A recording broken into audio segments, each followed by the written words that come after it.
광복 78주년 되는 해입니다. 1945년 8월 15일 일본의 식민 통치를 35년 동안 받고 있던 우리가 끝이 보이지 않는데 하나님의 은혜 가운데 이날 갑자기 해방받았습니다. 독립을 얻은 것입니다. 그런데 우리가 독립되고 나서 보니까 우리도 모르는 사이에 반만년 역사 전통에 있는 우리 대한민국을 소련하고 미국이 발짝 갈라놔가지고 북쪽은 공산주의가 남쪽은 민주주의가 지배하는 두 개의 국가를 이루게 됐습니다. 유엔에 등록되어 있는 193개의 나라 가운데 유일하게 분단되어 있는 나라가 우리 대한민국밖에 없습니다. 그러나 확실히 믿기는 하나님께서 하나님의 때에 우리 1천만 주님의 백성들의 눈물의 기도를 들으시고 시온산을 무너뜨리고 남북이 하나 되게 할 줄로 믿습니다. 남과 북이 서로 반대되는 이념체계 안에 있다 보니까 늘 갈등하고 다툽니다. 통일되고 나서도 북한에 저 사람들을 어떻게 변화시킬지 우리들의 숙제입니다. 예수 그리스도의 복음 외에는 그들을 변화시키는 길이 없는 것입니다. 78년 동안 우리 늘 크고 작은 문제로 북한과 갈등을 빚어왔습니다. 최근에는 자꾸 미사일을 쏘아 올리고 핵무기를 가지고 우리 국민들을 불안과 공포 속에 몰아넣고 있습니다. 그러나 아무리 핵무기를 많이 갖고 있다고 할지라도 아무리 미사일을 쏘아 올린다고 할지라도 하나님이 함께 하시는 나라는 절대로 그 어느 나라가 무너뜨릴 수가 없는 것입니다. 하나님이 우리를 지켜주시는 것입니다. 이렇게 남과 북이 갈등하고 또 우리 대한민국은 진보 보수 동과 서 가진 자 못 가진 자 서로 대립하고 갈등하는 그런 현 속에 우리는 살고 있습니다. 그런데 실제로 우리가 부딪힌 문제는 우리 속에 있는 갈등과 고민과 문제들입니다. 우리들의 일생은 내 마음속에 있는 문제와 갈등하면서 살아가는 일생인 것입니다. 가만 보면 우리들의 삶의 모든 문제 원인이 우리에게 있는 것을 알 수 있습니다. 어떤 사람은요 자기가 무시받았다고 막 기분 나빠하고 속상해하는 것을 봅니다. 어떤 사람은 누가 뒤에서 자기를 욕을 했다고 막 화를 내서 싸우자고 덤벼듭니다. 직접 그 사람의 얘기 들은 것도 아닌데 전에 듣고 나서 그걸 가지고 흥분하는 것입니다. 어떤 사람은 부인이 꼬박꼬박 말대답 한다고 폭력을 휘두르는 사람도 있습니다. 여기 그런 사람 한 사람도 없겠지만 저쪽 가면 몇 사람이 있어요. 이렇게 누구나 문제 속에 살고 있는데 이것이 다 내 속에 있는 나의 옛사람의 모습 속에서 나온 문제들인 것입니다. 가만 들여다보면 내 잠재의식 속에 뿌리를 내리고 있는 과거의 아픈 기억들, 상처들이 나를 누르고 있습니다. 자라나면서 받은 상처가 있습니다. 또 실패의 경험이 있습니다. 배신당한 경험이 있습니다. 복잡한 가정사를 통해서 자라나면서 마음속에 말할 수 없는 고통과 괴로움과 상처를 겪었던 것이 이렇게 잠재 있다가 어떤 문제가 생기면 그것이 폭발하는 것입니다. 이 시간 예수 그리스도 앞에 모든 마음의 상처, 과거의 절망, 실패, 고통과 괴로움의 문제를 다 내려놓으시기 바랍니다. 이 시간 그러고도 우리의 과거의 상처를 채워줄 수 없습니다. 오직 예수님만이 어제나 오늘 영원토록 동일하신 예수님만이 우리의 마음의 상처를 치료하고 우리를 회복시켜 주는 것입니다. 십자가한테 내려올 때 주의 영이 임하여서 우리 마음 가운데 진정한 기쁨과 평화를 가져다 주는 것입니다. 고린도서 3장 10절에 주는 영이시니 주의 영이 계신 것에는 자유가 있다고 말씀했습니다. 성령이 임하시면 우리 마음 가운데 자유가 임하게 되는 것입니다. 우리 예수님께서 참된 자유를 누리며 살아가야 될 것입니다. 절대로 과거의 상처, 나의 연약함, 핸디캡에 붙잡혀 살지 말고 모든 걸 다 내려놓고 가슴을 펴고 당당하게 믿음으로 전진해 나가는 여러분 모두가 되기를 바랍니다. 예수 믿고 하나님 자녀가 된 우리에게 주님께서 말씀하십니다. 내 은혜가 내게 족하도다. 할렐루야. 고린도서 12장 9절입니다. 나에게 이르시기를 내 은혜가 내게 족하도다. 이는 내 능력이 약한 데서 온전하여짐이라 하신지라. 위대한 종 사도 바울의 몸에 병이 있었습니다. 그 병이 무엇인지 정확하게 성경은 말하고 있지 않지만 이 병 때문에 그런 많은 고통을 겪었습니다. 사람들이 와서 비방합니다. 당신 하나님의 사자라고 그러면서 죽은 자도 고치고 많은 병을 고친다고 하면서 당신 병 하나 못 고쳐? 당신 진짜 선지자야? 뒤에서 참소하고 비방합니다. 그래서 하나님 기도했습니다. 하나님, 이 병을 고쳐주옵소서. 이 병을 고쳐주옵소서. 이 병을 고쳐주옵소서. 간절히 기도했지만 하나님의 병을 안 고쳐주셨습니다. 병을 안 고쳐주시고 그 다음 주신 말씀이 바로 이 말씀입니다. 내 은혜가 내게 족하다. 예수 그리스도의 은혜가 내게, 바울에게 족하다, 충분하다고 말씀하신 것입니다. 이 말씀 하나로 모든 문제가 해결된 것입니다. 내 은혜가 내게 족하도다. 내 은혜가 내게 족하도다. 여러분, 주님의 은혜 하나만 있으면 우리는 만사가 형통한 것입니다. 내가 물질이 많지 않아도, 먹을 것이 많지 않아도, 사회적으로 내가 높은 위치에 올라있지 않아도 주님의 은혜 하나만 있으면, 주님의 은혜 가운데 우리는 가슴을 펴고 승리의 삶을 살아갈 수 있는 것입니다. 내 은혜가 내게 족하도다. 내 은혜가 내게 족하도다. 사도 바울이 달라진 것은 아무것도 없습니다. 몸에 병은 여전히 남아있습니다. 그런데 주님이 주신 은혜로 말미암아 그가 하나님의 은혜를 깨닫게 되었습니다. 나는 아무것도 아닙니다. 모든 것이 주님의 은혜입니다. 이렇게 고백할 수 있게 된 것입니다. 주님의 은혜 하나만 있으면 모든 것이 다 형통한 것입니다. 여러분, 우리가 은혜가 떨어지니까 시험에 들고 상처받고 분노하고 다투는 거죠. 은혜만 충만하면 모든 것이 다 해결되는 것입니다. 오늘 주님의 은혜가 충만하길 주님으로 축원합니다. 사도 바울의 고백이 우리의 고백이 되길 바랍니다. 그리스도의 은혜가 내게 충만합니다. 주님 안에서 나는 만족합니다. 할렐루야. 그래서 우리는 은혜로 삽니다. 모든 것이 주님의 은혜 때문에 은혜로 삽니다. 주님의 은혜로 살 때 하나님께서 우리의 능력을 보여주셔서 빌립보서 4장 13절에 축복이 임하는 것입니다. 내게 능력 주신 자 안에서, 예수 그리스도 안에서 내가 모든 것을 할 수 있느니라. 할렐루야.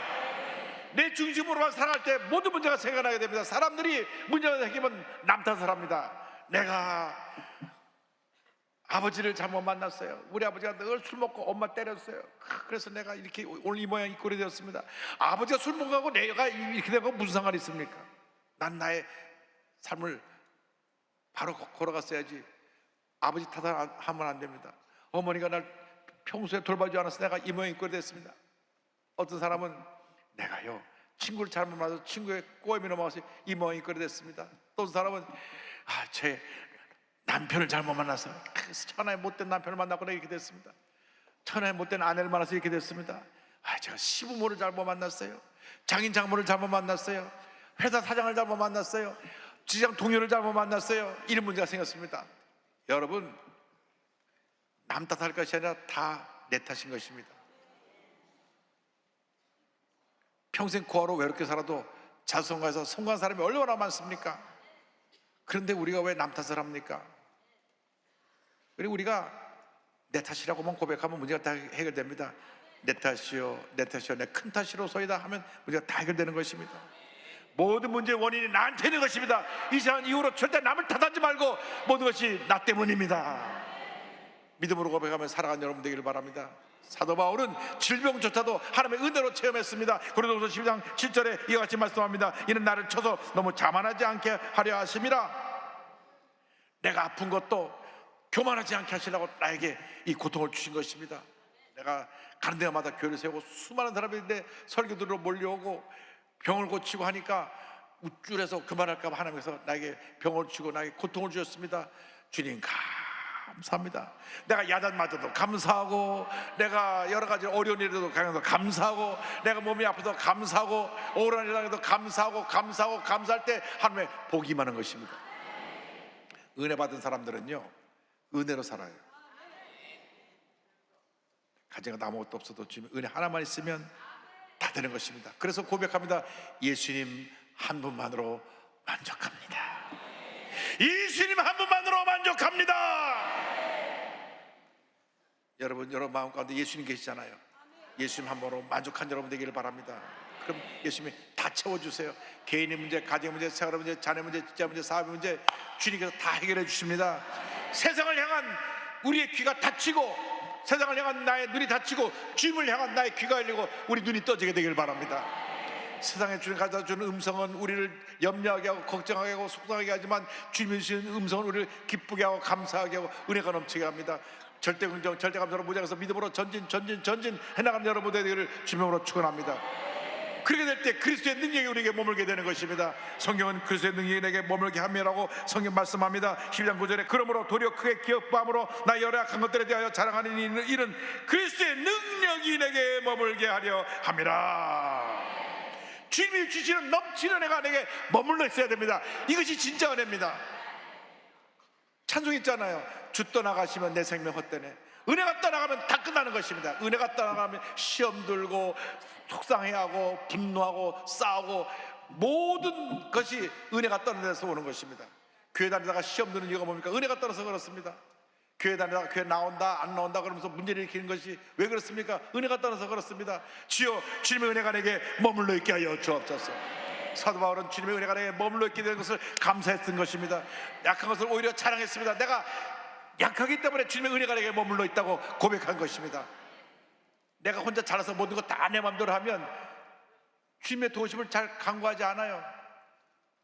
세상에 재벌들이 예수 믿기 어려운 것은 가진 게 너무 많으니까 그 가진 것을 바라보다가 예수 믿기 힘든 것입니다. 그래서 워렌 버핏처럼 그 가진 것 절반을 하는 명목에서 내놓으면 더 복을 주실 텐데 우리나라 가진 사람도 아직 내놓기가 힘든 것 같아요. 여러분, 진정한 은혜는 내 자신을 비울 때 임하는 것입니다. 남이 볼 때는 아무것도 아닌 것인데 내가 보기에 스스로 자기의 약점에 붙잡혀 사는 사람들이 있습니다. 그리고 스스로 절망하고 좌절하는 사람이 있습니다. 여러분 가슴을 당당하게 펴고 나가시기 바랍니다. 하나님의 능력이 머물러 있다는 사실을 잊지 않게 되기를 바랍니다. 수련회에서 그 집회를 했었는데 우리 교회 중학생 한 학생이 끝나고 저를 찾아왔어요. 목사님, 제가 오늘 큰 은혜 받았습니다. 제가 손등에 점이 있어가지고 늘 손을 이렇게 싸매고 다녔는데 제가 오늘 목사님 말씀 듣고 자연을 받았습니다. 이렇게 보니까 보이지도 않아요. 조그만 점이 하나 있는데 태평양에 조그만 섬같이 그냥 보이지도 않은 조그만 점인데 자기가 그거를 칭칭 갖고 다니니까 사람들이 더 보는 거예요. 그 뭐가 있나고. 평생 안 보이지도 이러고 다녔대. 여러분, 내가 보기엔 큰 문제 같지만 주님 보시기엔 아무것도 아니에요. 그래서 어디 있냐고 하니까 요만한 점이 하나 있어요. 근데 그러다가 평생 이게 속을 이렇게 둘러서 이러고 다녔대. 이러고 평생 누구한테 한 번도 안 보였답니다. 여러분, 예수 믿고 난 다음에 여러분에게는 더 이상 핸디캡이 없습니다. 여러분, 위대한 하나님의 사람들입니다. 그래서 제가 그 학생한테 그랬어요. 하나님 널 사랑한다고 점 찍어 놓은 거야. 그거 아무것도 아니. 여러분, 예수님께서 가슴을 펴십시오. 이제는 여러분이 갖고 있는 모든 열등의식에서 벗어나시기 바랍니다. 내가 불안한 어린 시절을 보냈다. 그 어린 시절이 지금 나오면 무슨 상관있어요? 지금 내가 이렇게 멋있게 여기 와서 이렇게 있는데 내가 사람들이 나를 무시했다. 사람들이 무시하는 게 중요한 것이 아닙니다. 우리 주님이 여러분을 너무나 사랑하고 계시기 때문에 이전의 모든 상처, 실패, 절망은 지나간 것입니다. 고린도서 5장 10절에 말씀합니다. 그런즉 누구든지 그리스도 안에 있으면 새로운 피조물이라 이전 것은 지나갔으니 보라 새 것이 되었도다.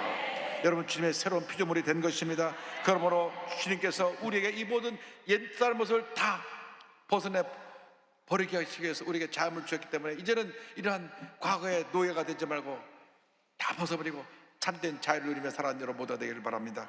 갈라디아서 5장 1절입니다. 그래서 우리를 자유롭게 하려고 자유를 줬으니 그러므로 굳건하게 서서 다시는 종의 멍에를 매지 말라. 과거에 나를 괴롭히던 절망의 종이 되지 말고 과거의 상처의 종이 되지 말고 실패의 종이 되지 말고 이제는 가슴을 펴고 보라 새 것이 되었도다. 새롭게 변화된 자신의 모습을 바라보면서 믿음으로 전진해 나가시기를 주님으로 축원합니다. 그래 될 때 하나님께서 내가 약한 그때 감이라고 하는 놀라운 축복을 선물로 주십니다. 10절을 말씀합니다. 그러므로 내가 그리스도를 위하여 약한 것들과 능력과 궁극과 박해와 공고를 기뻐하노니 이는 내가 약한 그때의 강함이라. 고난의 유익인 것입니다. 내가 깨어지고 낮아질 때, 내가 가장 약해질 때 하나님께서 우리를 높이 들어 쓰시고 위대한 하나님의 사람으로 만들어 주시는 것입니다. 사람이 잘 나갈 때는 교만해요. 자기밖에 없는 줄 압니다. 그러나 시험을 당하고 깨어지고 환난의 풍파를 만나면 아이고 엎드리게 되는 것입니다. 나는 아무것도 아닙니다. 그때 주님이 임하는 것입니다. 주님의 은혜가 임하는 것입니다. 실패를 경험한 사람들이 실패 후에 다가오는 하나님의 은혜를 더 크게 체험하게 되는 것입니다. 항상 잘 되는 것만이 그것이 좋은 건 아닙니다. 그러다가 문제를 만날 때 문제를 헤어나지 못하게 되는 경우가 많이 있습니다. 실패에 또 일어나고 어려움에 또 일어나고 또 일어나서 위대한 하나님의 사람으로 거듭나는 우리 모두가 되어야 하는 것입니다. 사도 바울은 위대한 하나님의 사람이었습니다. 그가 억울하게 빌립보에 가서 매 맞고 감옥에 던져졌어도 그는 절대 긍정 절대 감사로 찬양하며 나갔습니다. 사도행전 10장 25절입니다. 한밤중에 바울과 실라가 기도하고 하나님을 찬송하며 죄수들이 듣더라. 그가 죄도 짓지 않았는데 재판도 받지 않냐고 그냥 두들겨 맞고 감옥에 던져졌는데 불평하지 않냐고 원망하지 않냐고 감사하며 찬양했습니다. 보통 사람 같으면 아니 내가 죄도 짓지 않는데 왜 날 갖다 이렇게 괴롭히냐고 했을 텐데 그것이 아닙니다. 그저 감사하고 찬양했습니다. 그때 하나님이 기적을 베푸셨습니다. 사도행전 10장 26절입니다. 이에 갑자기 큰 지진이 나서 옥토가 움직이고 문이 곧다 열리며 모든 사람이 메인 것이 다 벗어진지라. 갑자기 지진이 나더니 옥토가 흔들리고 손가락이 메인 것이 다 풀어졌습니다. 여러분이 절망 중에 환난 중에 기뻐하고 감사하고 찬양하면 하나님께서 절망의 감을 흔들어 버리실 것입니다. 문제의 감을 흔들어 버리실 것입니다. 그리고 손가락에 메인 모든 걸 다 풀어놓아서 자유케 만들어 주실 것입니다. 그러나서 사도 바울이 그 감옥을 지키던 간수와 온 가족을 예수 믿도록 복음을 전했습니다. 사도행전 10장 31절 32절입니다. 이르되 주 예수를 믿어라 그리하면 너와 내 집이 구원을 받으리라 하고 주의 말씀을 그 사람과 그 집에 있는 모든 사람에게 전하더라. 그 말씀 듣고 그 모든 가족이 다 예수 믿고 침례받고 그리고 교회가 탄생되었으니 그게 바로 빌립보 교회입니다. 할렐루야. 억울하게 매먹고 감옥에 갔지만 그가 감사하고 찬양하니까 교회가 하나 지어지게 된 것입니다. 여러분 환난은 우리에게 다가온 축복의 전주곡입니다. 어떤 어려움이 다가와도 문제가 다가와도 주님만 바라고 나가면 하나님의 놀라운 은혜가 임하는 것입니다. 우리는 역설적인 진리를 늘 고백해야 됩니다. 내가 약할 그때 강함이라. 내가 약한 그때 강함이라. 나는 약한 것 같지만 나는 지금 깨어지고 부서지고 아무것도 없는 것 같은 존재가 되었지만 나를 주님께서 위대한 하나님의 사람으로 만드셨다는 것을 잊지 않게 되기를 바랍니다. 그래서 사도 바울이 위대한 선언을 하는 것입니다. 로마서 5장 34절에 다만 이뿐 아니라 우리가 환난 중에서 즐거워하니 이는 환난은 인내를 인내를 연단을 소망을 이루는 줄 알미라고 그는 고백했습니다. 내가 환난 중에도 어려움 당한 중에도 억울한 중에도 내가 극한 고통과 괴로움 가운데도 기뻐하는 것은 이 고통이 변하여 환난이 나를 인내할 수 있게 하고 내가 참지 못하잖아요. 욱하잖아요. 근데 환난도 인내할 수 있게 하고 인내를 통해서 나를 연단시켜서 내 성격을 다듬어 주시고 그 다음에 소망을 이루어 주시는 것입니다. 환난의 축복을 향해 나가는 전주곡인 것입니다. 여러분 어떤 문제 어려움이 다가와도 주님만 바라고 믿음으로 전진해 나갈 때 하나님의 은혜가 임합니다. 절대 긍정 절대 감사로 전진해 나가는 여러분 모두가 되기를 주님의 이름으로 축원합니다. 세계 최초로 전신마비 치과 의사가 우리 한국에 탄생을 했는데요. 분당 서울대병원의 이규환 교수님이십니다. 2002년 치과대학 본과 3학년 때 수영장에서 다이빙을 하다가 목이 부러졌습니다. 이 경추 5번 6번이 손상돼서 이 어깨 아래로는 쓰지 못하는 그러한 불구가 됐습니다. 키가 188cm로 운동을 좋아하던 그가 하루아침에 사고가 나서 중증 장애인이 되고 만 것입니다. 중환자실에 일주일 있다 깨어나서 보니까 자기 몸이 마비가 되고 움직일 수 없는 중증 장애인이 되었습니다. 그가 울부짖으면서 자기를 회복시켜달라고 살려달라고 그랬는데 전혀 몸에 변화가 없고 차도가 없으니까 나중에 그것이 원망과 불평으로 해서 하나님 빨리 날 데려가 주세요. 날 죽여주세요. 내가 이렇게 못 삽니다. 울부짖었는데 그를 살려낸 것은 간호사가 와서 하루에 한 시간씩 성경을 읽어주고 마음을 긍정적으로 갖게 하는 책들을 읽어주었습니다. 그 성경을 읽고 말씀을 듣고 살아났습니다. 그리고 하나님 앞에 이와 같이 기도합니다. 저 좀 살려주세요. 여기까지 고생하며 견뎌왔는데 지금 죽고 싶지는 않습니다. 이렇게 기도하니 마음이 편해지는 거예요. 그때 주님이 내가 내 옆에 있다고 말씀해 주셨습니다. 회복될 수 없는 몸으로 왜 이토록 힘들게 살아야 합니까? 라는 질문해 주신 응답이었어요. 그래서 내가 너와 함께 한다는 이 말씀 듣고 다시 그 절망의 병상에서 일어났습니다. 그는 내가 치과 의사가 꿈이었으니까 그 치과 의사가 그런 꿈을 이루어야 되겠다. 1년 동안 병원에 있다가 나와서 복학을 합니다. 그가 다시 치과 의사가 되겠다 하니까 당신 손도 제대로 못 쓰면서 어떻게 치과 의사를 할 수 있냐고.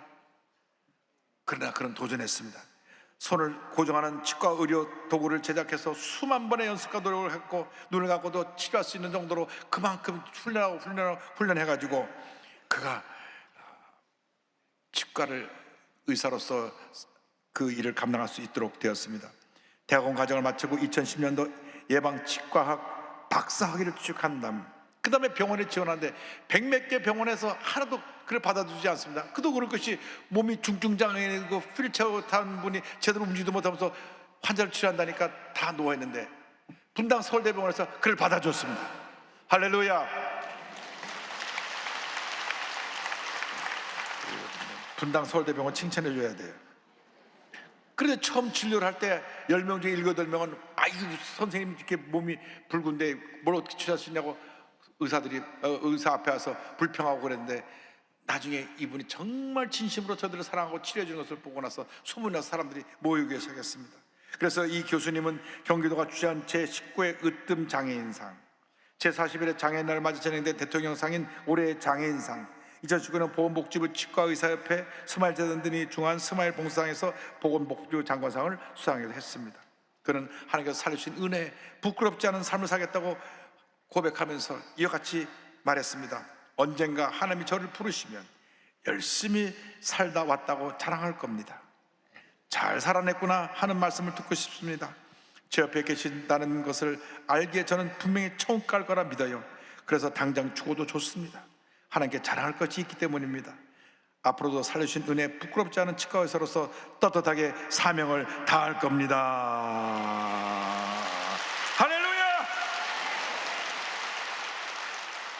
여러분 어떤 절망과도 주님만 바라보고 나가시기 바랍니다. 어떤 문제를 만나도 어려움 당해도 절대로 여러분이 문제를 바라보지 말고 여러분의 절망의 모습을 바라보지 말고 믿을 주 온전하신 예수만 바라보고 전진 전진해 나가시기 바랍니다. 내가 약할 그때 강함이라 내 은혜가 내게 족하다 이 말씀을 붙잡고 믿음으로 전진하는 여러분 모두 되기를 주님의 이름으로 축원합니다. 축원합니다. 여러분 이 중에 중증 장애로 온몸을 움직이지 못한 채로 오신 분 있습니까? 여러분 다 그보다 더 나은 상태입니다. 근데 여러분 마음에 주님 예수님 계시잖아요. 이제 눈을 들어 주님 바라봐야 됩니다. 절대로 과거의 상처나 실패 모습 보지 말고